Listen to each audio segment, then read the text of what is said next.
E na semana passada, a Alesp aprovou a mudança de nome da Rodovia dos Bandeirantes para a Rodovia dos Bandeirantes Governador Paulo Egídio Martins. A via conecta São Paulo a Campinas, passando por importantes centros industriais.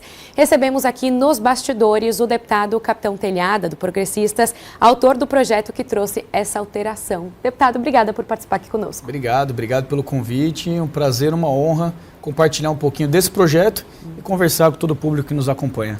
Deputado, eu já queria entender o motivo, de trazer esse projeto, de sugerir que a Rodovia dos Bandeirantes ganhe esse nome aí, lembrando um governador. Perfeito, Nani. Você sabe que os melhores projetos, pelo menos a experiência que eu estou tendo nesse primeiro mandato, surgem da interação, do bate-papo, da conversa até informal com os amigos, com os segmentos que a gente mantém contato. Projetos meus dentro da segurança pública, dentro da área da Polícia Militar, inclusive, surgiram de bate-papos com nossos policiais, em eventos, em confraternizações, em visitas aos quartéis. E esse projeto não foi diferente. Surgiu essa ideia de nomear ou de acrescentar ao nome da Rodovia dos Bandeirantes o nome do governador Paulo Egídio Martins através de um bate-papo, de uma conversa que eu tive com um amigo da família, sempre ministro, vereador, secretário de Estado, André Matarazzo, um grande amigo, foi vereador do meu pai, junto com meu pai, então um grande amigo do Coronel Telhada, também se tornou um amigo nosso. E ele é uma pessoa que estuda a fundo a história de São Paulo, conhece a história da nossa cidade, do nosso estado e do nosso país, e ele fez essa sugestão junto com um dos filhos do governador Paulo Egídio Martins, que é o Fernando. Nós conversamos, batemos um papo, eu me interessei muito, porque concomitante a essa nossa conversa, naquele mesmo mês, isso eu estou falando do finalzinho ali de 2023 para o início de 2024, eu tive a oportunidade de visitar a Ilha do Cardoso, ali perto que fica perto de Cananéia, Iguape, no Vale do Ribeira. E enquanto eu estudava a história do governador Paulo, nessa visita minha, até com a família, eu tive a oportunidade na Ilha do Cardoso de estar num centro de pesquisas que hoje, infelizmente, está parado, uma obra gigantesca que foi muito importante para a proteção do meio ambiente, para estudo do meio ambiente, da biologia marítima, ali na Ilha do Cardoso, na divisa do São Paulo com o Paraná. E quando eu vi a placa de quem inaugurou aquele centro, foi Paulo Egídio Martins, em 1975. Então eu falei, isso aqui é um sinal, a gente tem que trabalhar esse projeto de lei.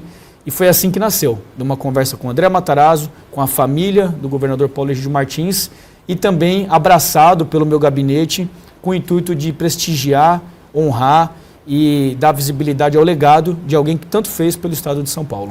Agora, por que especificamente a Rodovia dos Bandeirantes? Queria que você também explicasse a escolha de qual das vias aqui, do estado que seriam aí agraciadas com esse nome. Perfeito. Bom, primeiro acho que cabe a gente citar que o governador Paulo Egídio Martins ele foi eleito de maneira indireta pela Assembleia Legislativa, numa época que nós vivíamos o regime militar, e ele foi governador de São Paulo de 75 a 79. Ele era engenheiro de formação, trabalhou na iniciativa privada em diversas empresas, diversas companhias, e como engenheiro, assim como o nosso governador atual, o governador Tarcísio, esse pessoal tem verdadeira sanha em infraestrutura, Mas, sinceramente, é uma galera que pensa à frente do tempo. O Paulo Egídio Martins, ele percebeu que, à época, nos anos 70, São Paulo crescia, porém, a única rodovia que saía para o interior do estado era a rodovia Anhanguera. Então, ele percebeu que tinham diversas cidades que estavam desconectadas dos grandes centros de Campinas, de São Paulo, e existia um potencial de crescimento muito grande. Sendo assim, no seu governo iniciou e ele teve a oportunidade de inaugurar a Rodovia dos Bandeirantes, que ligou São Paulo-Campinas, abriu uma alternativa. E não só isso, ele fez o Cebolão, ele criou a pista ascendente da Rodovia dos Imigrantes. Então, uma verdadeira lenda no que se trata de infraestrutura. Até na chamada você falou da Rodovia dos Bandeirantes que tem diversos setores industriais, mas tem esses setores industriais por causa do governador Paulo Egídio, que teve esse insight, essa percepção junto com a sua equipe, é claro, que ninguém faz nada sozinho, mas ele percebeu que existia um potencial ali de crescimento para o estado de São Paulo que era necessário. Não só isso, ele inaugurou a Rodovia dos Bandeirantes e os terrenos laterais no entorno da rodovia, muitos foram adquiridos pelo poder público já com a visão de crescimento. Ou seja, expandiria também. Para expandir, para aumentar o número de faixas, porque era uma pessoa que olhava para o futuro, tinha um olhar para o futuro. Então, quando a gente conversou qual rodovia, né, como homenagear o governador Paulo Egídio, a Rodovia dos Bandeirantes, sem dúvida nenhuma, foi a escolhida, porque foi ele que inaugurou, foi sob a sua gestão, com o seu time. E, assim, quantos e quantos brasileiros fazem uso dessa rodovia, dessa malha viária importantíssima todos os dias. Não só importante para o nosso deslocamento individual, né, mas para o crescimento das nossas riquezas, para distribuição, para os caminhões irem e voltarem e atingirem aí todo o seu potencial logístico. Então, foi essa escolhida, foi ele que inaugurou, e aí a gente conseguiu alcançar essa aprovação na Assembleia, de maneira até assim, em que pese a tramitação ter demorado cerca de 1 ano da apresentação do projeto, os debates, as discussões, elas foram sempre no sentido de reconhecer o governador Paulo Egídio, tanto parlamentares da direita quanto parlamentares da esquerda. Até na rede social, quando fala do nosso projeto, fala assim, mas está homenageando alguém da ditadura. Não, não. Isso é cair em narrativa de pessoa que não tem a mínima preocupação de estudar o momento histórico. Porque o governador Paulo Egídio, ele foi um governador justamente que já na época era uma pessoa respeitada por ambos espectros ideológicos. Por pessoas que estavam à direita e à esquerda. Ele era uma pessoa equilibrada, era um estadista, pragmático. Não à toa, nos tempos atuais, aqui, hoje, na Assembleia, quando a gente discutiu nas comissões, mais uma vez foi trazida à tona essa característica do governador Paulo Egídio Martins, uma pessoa pragmática, com um olhar de futuro, que conseguia viabilizar, conseguia tirar do papel as questões e torná-las práticas.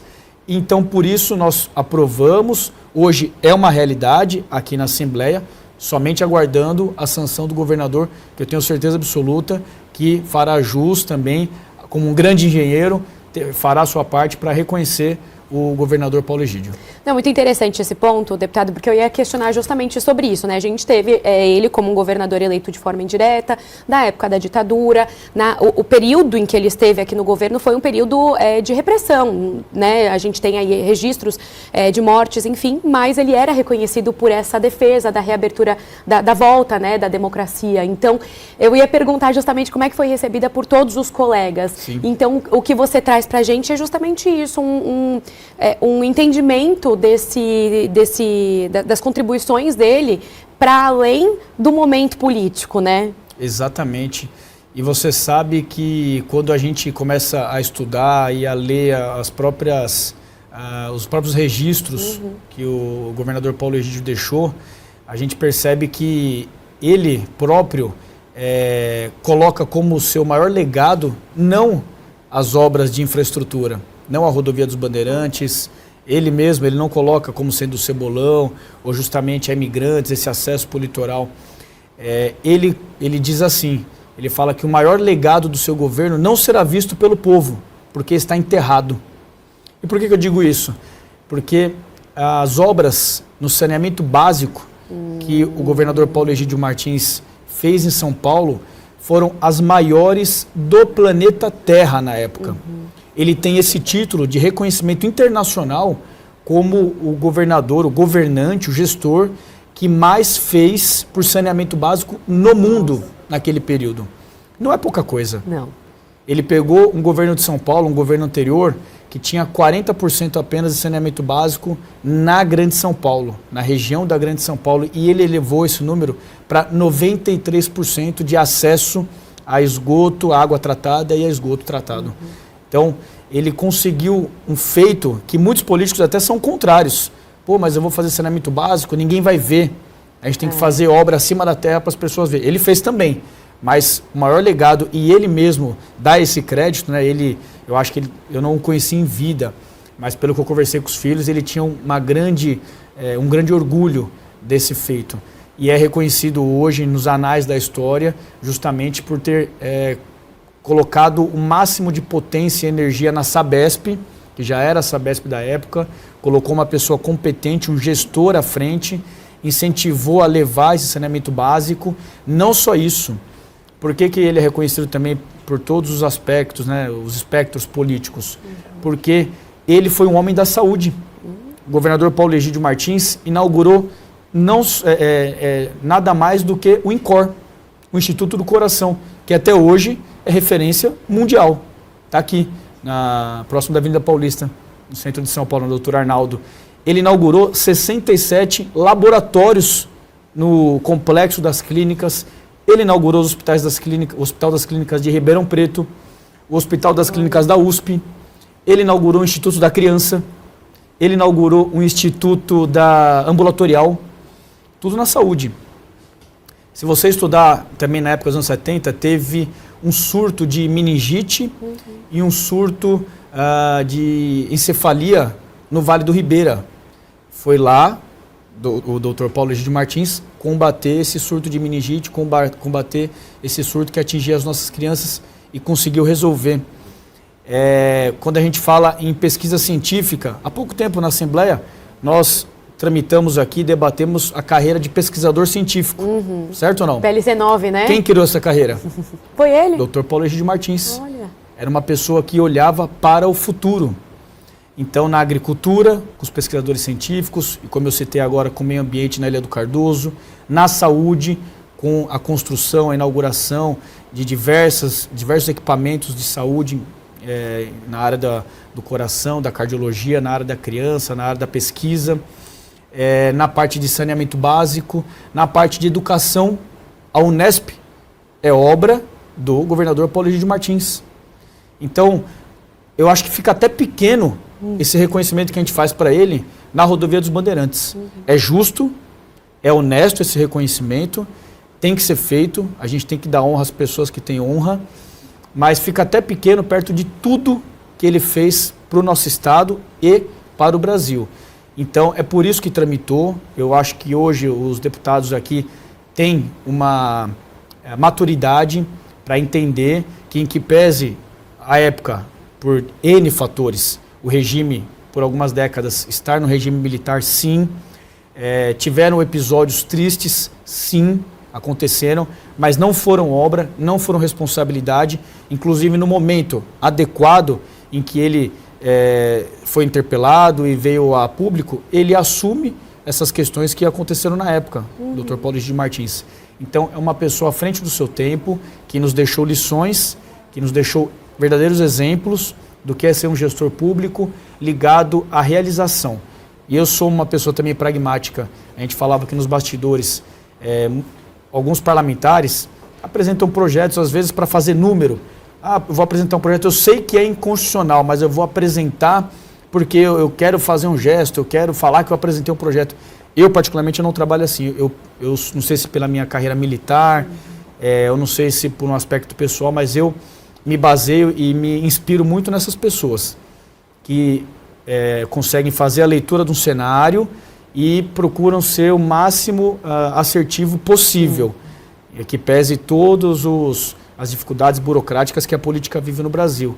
Mas é uma pessoa que eu acho que todo brasileiro, principalmente todo mundo que está na gestão pública, tem que se basear, sim, na história do Dr. Paulo Egídio Martins. Deputada, também não posso deixar de notar que o senhor trouxe muitos fatos históricos, então o senhor se debruçou também sobre essa história do governador. Não foi ali só também um projeto de lei que surgiu de uma sugestão. O senhor foi atrás, buscou a história. Como é que foi esse processo também? Sim.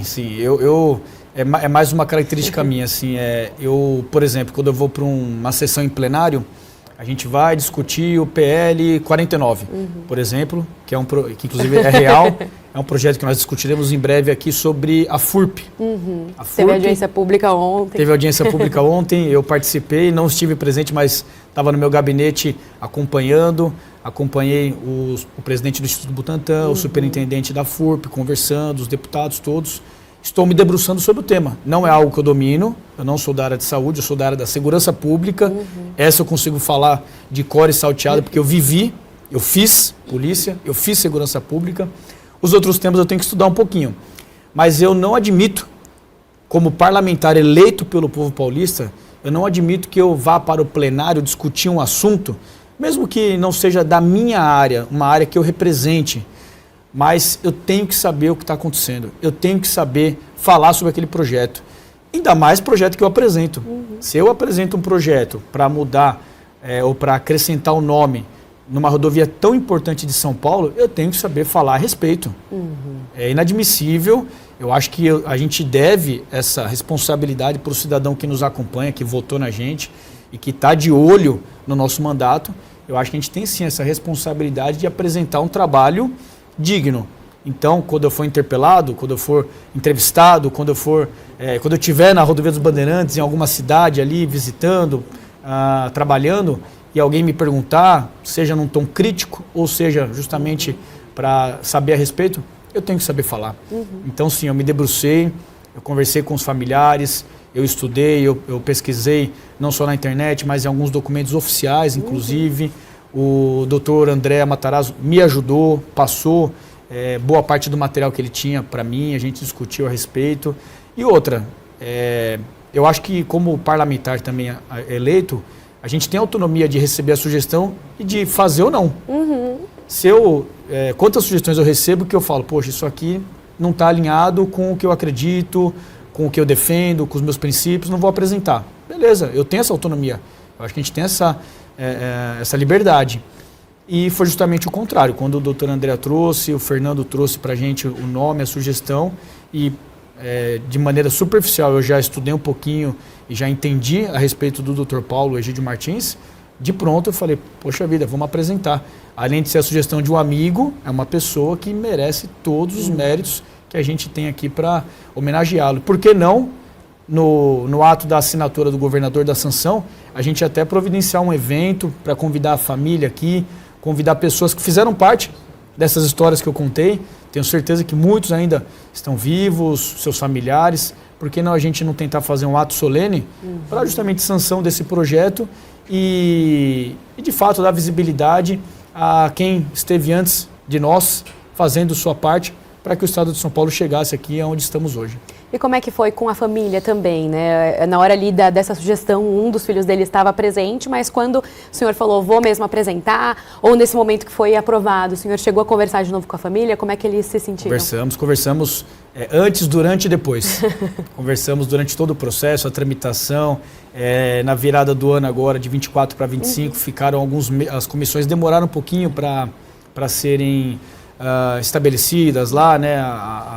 Toda a parte de conjugação de partidos e tal, e aí o pessoal se preocupou, poxa, está 2 meses parado, está 3 meses parado na comissão. Eu falei, calma, é porque está tendo ainda a composição aqui na casa, então eles estavam acompanhando, mas a todo momento a gente interagiu, e o bacana é que a família, assim, a gratidão que a família demonstrou, justamente na aprovação aqui na Assembleia, não só ao Telhadinha, não só ao Capitão Telhada, mas pela casa mesmo, pelo trabalho que a Assembleia fez. Foi muito grande essa gratidão. Então a gente percebe que a gente conseguiu honrar uma pessoa que de fato merecia e que fez por São Paulo. Quando a gente pega justamente assim a história, né, do Fernando, foi o filho que eu mais conversei, né, nesses dias. E ele, justamente falando da mãe dele, que já é uma senhora de idade. O Paulo Egídio morreu com 92 anos, né?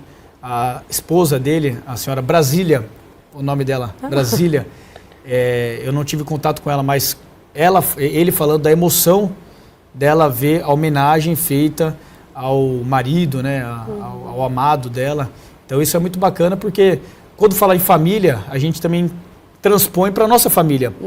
Eu pensei, por exemplo, num ente querido meu sendo homenageado, né, futuramente. Então é muito legal, é muito bacana, essa é a parte boa da política, a gente conseguir, mesmo que um projeto pequeno, né, digamos assim, não é um projeto que vai mudar a vida do cidadão paulista, não vai mudar. Tem muitos projetos que de repente influenciam mais na vida cotidiana, nos direitos, nos benefícios, nos deveres do cidadão. É um projeto que é uma alteração do nome de uma rodovia, né? Porém, para a família é importante, para aqueles que acompanharam o mandato e a gestão do Paulo Egídio é importante sim, E a gente vê, às vezes, algumas homenagens, algumas nomenclaturas feitas a pessoas que, ao meu ver, tá, aí é a opinião pessoal minha, não mereciam, ou então tão aleatório, alguns nomes tal, tão aleatórios. E quando a gente vê uma pessoa importante que fez, seja lembrado, né, numa rodovia, numa passarela, numa ponte, numa rua, numa avenida, eu particularmente acho importante, porque ela vai estar eternizada, a memória dela, o legado estará eternizado, e tenho certeza que se uma criança passar na Rodovia dos Bandeirantes, ler naquela, sabe quando a criança está aprendendo a ler?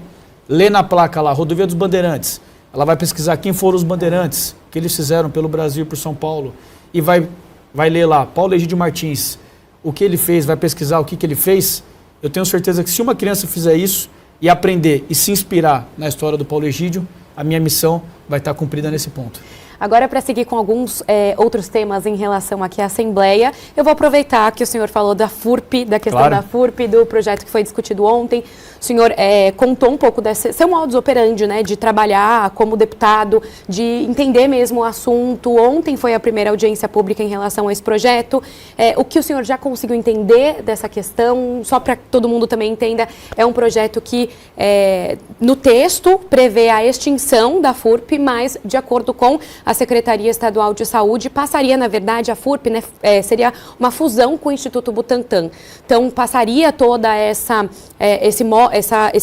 expertise que tem hoje na FURP, né, de fornecimento de medicamentos para o SUS, passaria, então, para o guarda-chuva do Butantan, e aí os dois institutos conseguiriam aí se beneficiar mutuamente, porque algumas questões o Butantan faz, outras a FURP faz, então eles juntariam.